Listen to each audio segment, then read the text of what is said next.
జరిగినటువంటి ఘటన ఆదిలాబాద్ మున్సిపల్ చరిత్రలోనే చీకటి రోజు. నిన్న బీజేపీ పార్టీ నాయకులు చేసినటువంటి హంగామా ఒక సమస్య పరిష్కారం కోసం చేసే విధంగా లేదు. అది కేవలం మున్సిపల్ చైర్మన్ పైన మానసిక దాడిగా మేము భావిస్తూ ఉన్నాం. నిన్న జరిగినటువంటి చర్యను ఒక మహిళా మున్సిపల్ చైర్మన్ పైన అసభ్యంగా ప్రవర్తించడం అనేది బీఆర్ఎస్ పార్టీ తీవ్రంగా ఖండిస్తూ ఉన్నది. బీఆర్ఎస్ పార్టీ మహిళలను గౌరవించే విధంగా, మహిళలకు సమానత్వం ఇచ్చే విధంగా భావించేటువంటి పార్టీ. మహిళలకు ఎక్కడ అవమానం జరిగినా ఖచ్చితంగా తీవ్రంగా ఖండిస్తాం. ఉదాహరణకు గతంలో మీ బీజేపీ పార్టీకి సంబంధించినటువంటి నాయకురాలు చిట్యాల సుభాష్ రెడ్డి గారిని ఆనాడు దేశం కోసం, ధర్మం కోసం పనిచేస్తుందని చెప్పి గొప్పలు చెప్పుకున్నటువంటి మీ పెద్ద నాయకుడు ఇవాళ కాంగ్రెస్ పార్టీ నాయకుడుగా మారిండు. ఆ విధంగా ఎక్కడ అవమానం చేసినా, మహిళలను కించపరిచినా ఖచ్చితంగా మేము తీవ్రంగా ఖండిస్తాము. ఇవాళ నిన్న జరిగినటువంటి మున్సిపల్ కార్యాలయం జరిగినటువంటి సంఘటన అది దుశ్శాసన పర్వం, అది కీచక పర్వం, అది ముమ్మాటికి నీచక పర్వం. మీరు సమస్య పరిష్కారం కోసం చేసిన సంఘటన కాదు.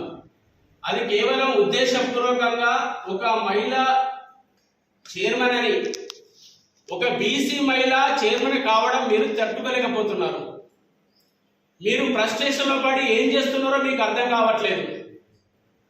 ఒక ఎమ్మెల్యే గారు మీ ఒక బిడ్డ వయసు ఉన్నటువంటి ఒక మహిళ, ఒక గృహిణికి ఉన్నటువంటి మహిళ, ఆమె రాజకీయాలకు వచ్చి 15 రోజులే చైర్మన్ అయ్యి 15 రోజులు అయింది. సరే, నీటి సమస్య ఉన్నది. ఆ నీటి సమస్య పరిష్కారం కోసము 2 సంవత్సరాలుగా మీరు ఎమ్మెల్యేగా ఉన్నారు. మీరు బాధ్యులు కాదా? ఈ ప్రాంత ఎంపీగా, బీజేపీ ఎంపీగా ఉన్నారు, ఆయన బాధ్యుడు కాదా? ఈ సమస్య పరిష్కారం చేసేటువంటి బాధ్యత మీకు లేదా? నీటి సమస్యను పరిష్కారం చేసే బాధ్యత మీది కాదా? 15 రోజులయ్యా ఆమె చైర్మన్ అయ్యి ఆమెను బాధ్యురాలుగా చేసి నానా విమర్శనం చేయడం, రణరంగంగా చేయడం అనేది చాలా తీవ్రమైనటువంటి విషయం. ఇవాళ మీ యొక్క సుపుత్రుడు వీరంగా చూస్తే ఇది కేవలం నీచపు రాజకీయ ఎత్తుగడలకు, రౌడీ రాజకీయాలకు పరాకాష్ట. అధికారాన్ని అడ్డబెట్టు చెప్పి ఒక అధికార అహంకారంతో పోలీస్ అధికారులపై వీరంగం చేయడం అంటే సాధారణ ప్రయోజనం.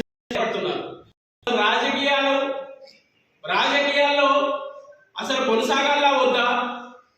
అసలు మహిళలు రాజకీయాల్లోకి రావాలా వద్దా? అసలు రాజకీయాల్లో కొనసాగవద్దా అన్నటువంటి పరిస్థితులు ఇలా భయపడతా ఉన్నారు. చైర్మన్ ఉన్నటువంటి మహిళకే ఇలాంటి రక్షణ లేకుంటే, పైగా ఇవాళ అంతర్జాతీయ మహిళా దినోత్సవ సంబరాలు జరుపుకుంటున్నాం. నిన్ననే 170లో పోయి మన అంతర్జాతీయ మహిళా దినోత్సవ సంబరాల్లో ఘనంగా మాట్లాడడం, గొప్పగా మాట్లాడడం. మా హిందూ సంస్కృతి ప్రపంచంలో ఏ దేశంలోని విధంగా మొదటి నుంచే మన యొక్క సంస్కృతి ఆడవాళ్ళను గౌరవిస్తున్నది, ఆడవాళ్ళకు సమానత్వం ఇస్తాను అని మాట్లాడినప్పుడు ఎమ్మెల్యే గారు తెల్లారే ఒక మహిళ చైర్మన్ పైన మానసిక దాడి చేయడం అనేది ఇది తీవ్రంగా అన్యాయం. నిజంగా మీరు మున్సిపల్ చైర్మన్ కాకపోవడము మేము బతికిపోయినామని ప్రజలు ఊహించుకుంటున్నారా? మీరు ఇవాళ మున్సిపల్ చైర్మన్ అవుతే ఇవాళ ఎమ్మెల్యే మీరు ఇవాళ మీరు